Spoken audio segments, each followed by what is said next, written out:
Ethan Clark wasn't the kind of man who reacted quickly. That's why when he saw the photo, he didn't throw his phone. He didn't call. He didn't even blink, he just stared. There it was, Laura, his wife of nearly 5 years, smiling in a way he hadn't seen in months. Her head tilted slightly, resting against a man in a tailored charcoal suit. Daniel Hayes, her secretary. The caption read, "New husband." For a moment, Ethan thought it was a joke. Some kind of office prank. Laura worked in a fast-paced marketing firm. People did stupid things for attention all the time, but then he noticed the details. Her hand rested on Daniel's chest. Too natural, too familiar. His arm wrapped around her waist like it belonged there. Ethan exhaled slowly, leaning back in his chair. The apartment was quiet. Too quiet. 3 days ago, he had buried his father. Laura hadn't been there, not at the hospital, not at the funeral, not even a call that lasted more than 30 seconds. "I'm busy, Ethan." "I'll make it up to you," she had said. He looked at the photo again. Busy. His thumb hovered over the screen. Then calmly, he tapped a small digital acknowledgement of something much bigger. Then he set the phone down and reached for a folder on the table. Inside were neatly prepared documents, divorce papers, not rushed. Not emotional, prepared because this hadn't started today, the missed calls, the late nights. The growing distance in her voice, and then, quietly. The moment everything changed, the night his father had been admitted to the hospital. Ethan had called Laura, but she hadn't answered, someone else had. He closed his eyes briefly. Remembering the voice on the other end, male. Casual, comfortable, "Hey, she's in the shower. Want me to take a message?" Ethan picked up a pen and signed the last page when his phone buzzed again. He glanced down. Laura had commented under the photo, "Don't ask, it's fake, lost a truth or dare game." He let out a soft, humorless laugh, too late for the first time in a long while. Ethan Clark felt absolutely certain about something. This marriage was already over. He was just the last one to officially say it. Laura got home earlier than usual. That alone told Ethan everything he needed to know. The front door opened with urgency. Heels clicking sharply against the hardwood floor. "Ethan," she called out, breath slightly uneven. "We need to talk." He didn't move from the couch, didn't turn off the TV, didn't even look at her. "I saw the post," he said calmly. A pause, then footsteps, slower now, measured. "It's not what you think," Laura said quickly. "It was stupid, okay? Just a game. Everyone at the office was doing it." Ethan muted the TV and finally looked at her. She looked perfect, like always. Hairstyled, makeup flawless, like someone who hadn't just missed her father-in-law's funeral. "Take a seat," he said. Something in his tone made her hesitate. "Ethan, I already told you, sit." She did. He slid the folder across the table at first. She didn't touch it, then she opened it and everything changed. What is this?" Her voice dropped. "You know what it is." Her hands trembled slightly as she flipped through the pages. "Divorce." "Are you serious right now?" She looked up, disbelief mixing with irritation. Over a photo, Ethan leaned forward, resting his elbows on his knees. "No," he said quietly, "not over a photo." "Then what?" "Because this is insane." For a moment, he just studied her face, as if memorizing someone he used to know. "My father died, Laura. I know. And I told you I called you that night." She froze. "I called you from the hospital," he continued. "Do you remember? I was busy, Ethan. I told you." "No," he interrupted, his voice still calm.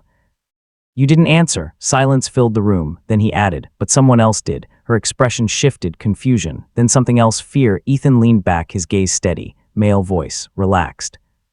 Like he belonged there. Laura's lips parted, but no words came out. "I told him my father was dying," Ethan said. "Do you know what he said?" She shook her head slowly. Ethan's voice dropped, almost emotionless now. He said, "She's in the shower. Want me to take a message?" The room felt smaller. He let the silence stretch just long enough to hurt, then delivered the line that broke everything. "I did tell you about the funeral." Laura a beat. "Your lover picked up." Laura shook her head immediately, too quickly. "No. No, that's not." "Ethan, you're misunderstanding." "Am I?" he asked. There was no accusation in his voice. That was what made it worse. If he had shouted, blamed her, thrown something, anything, she could have pushed back, defended herself. Turned it into an argument, but this felt like a conclusion. She ran a hand through her hair, pacing now. Her heels clicking unevenly against the floor. "Daniel was helping me with a project that night," she said, words rushing out. "We had a deadline, and I didn't want to drag you into work stress again, so I told him to come over. That's it. You're making it into something else. Ethan watched her quietly. At night, he said. Yes, at our apartment. It was just work, Ethan. He nodded slowly as if considering it. Not agreeing, just acknowledging. And the photo, he asked. Also work, she hesitated. That was stupid. I already told you. It was a game where you call another man your husband. It was a joke. Ethan leaned back slightly, studying her face, not with anger, but with a kind of distant curiosity. Like he was trying to understand how someone could stand in front of him and still believe this was fixable with explanations. You didn't come to the hospital, he said. I told you. I couldn't, you didn't come to the funeral. I was in meetings all day. You didn't call after. That stopped her. For a second, the room went completely still. I texted you, she said. Weaker now, Ethan let out a quiet breath. 3 words, he replied. Hope you're okay. Laura looked away. The truth wasn't in what she had done. It was in what she hadn't. No presence, no effort. No instinct to be there. And suddenly, the argument she was trying to build had nothing solid left to stand on. Sign the papers, Laura, he said again. Softer this time, her head snapped back toward him. You're seriously ending this without even trying to fix it. Ethan held her gaze. No, he said. I tried for a long time. A pause. You just didn't notice. It hadn't happened all at once. If it had, Ethan might have fought harder, demanded answers. Forced conversations that neither of them could avoid, but distance rarely announces itself. It builds quietly. At first, it was small things. Laura started coming home later than usual. Not dramatically late, just enough to shift their routine. Dinner together became dinner alone. Conversations turned into quick check-ins between notifications. How was your day? Busy. Same. That was it. Weeks passed like that. Then came the business trips, more frequent. Less explained. At first, Ethan believed her. Why wouldn't he? Trust doesn't disappear overnight. It fades slowly, worn down by repetition, but what he noticed wasn't just her absence. It was her disinterest. She stopped asking about his work, stopped remembering things he told her. Stopped noticing when he went quiet. One night, he had mentioned his father wasn't feeling well. She had nodded, eyes still on her phone. You should get that checked. That was the moment something shifted inside him. Not anger, just awareness, because Laura used to care about things like that. She used to ask questions, follow up, insist on visiting. Now, it felt like she was listening out of obligation. Not concern, Ethan didn't confront her, not because he didn't see it, but because part of him kept thinking, this is temporary. She's stressed, it'll pass, so he adjusted. He cooked alone, watched TV alone. Went to bed without waiting, and slowly, without either of them saying it out loud. They stopped being partners. They became 2 people sharing a space, occasionally intersecting, mostly existing separately. By the time Daniel Hayes entered the picture, the distance wasn't new, it was already complete. The morning of the funeral was cold in a way that settled into your bones. Gray sky. No sunlight, just a quiet, heavy stillness that matched the mood of the day. Ethan stood outside the chapel, adjusting his tie for the 3rd time. Not because it needed fixing, but because it gave his hands something to do. People arrived in small groups, relatives, old family friends. Neighbors who hadn't seen him in years, they all said the same things. I'm sorry for your loss. He was a good man. Stay strong. Ethan nodded, shook hands. Accepted it all with quiet composure. His mother stood beside him, her grip on his arm tighter than usual, every few minutes. His eyes drifted toward the parking lot, watching, waiting, even though he already knew Laura wasn't coming. He had called her the night before again. No answer, no message, nothing, inside the chapel. The service began. Ethan sat in the front row, staring ahead as the priest spoke about his father's life. About kindness.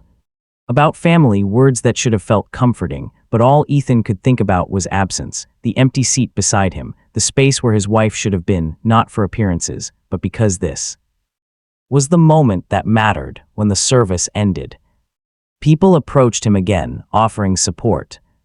Sharing memories, one of his aunts leaned in and asked quietly, "Where's Laura, dear?" Ethan didn't hesitate. "Work," he said simply, no explanation, no emotion, just a word that covered everything later.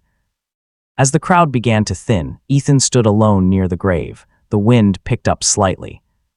Carrying the faint sound of distant traffic, he looked down at the casket, and for the first time that day, his composure cracked, not outwardly, no tears.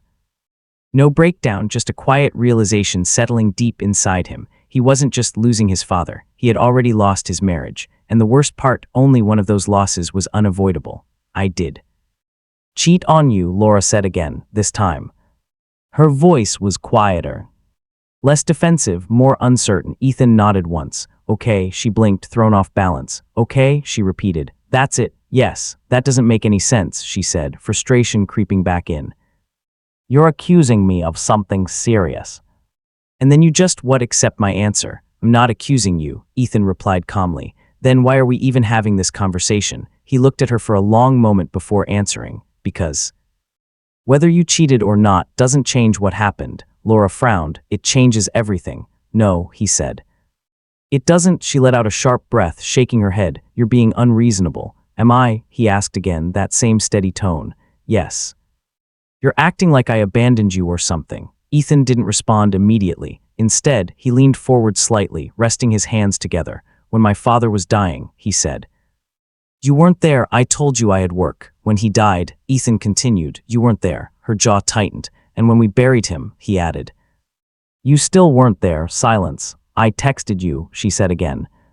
But even she seemed to realize how weak it sounded now. Ethan nodded. You did. A pause. Then he said something that landed harder than anything else. I needed my wife. Not a message, Laura looked at him.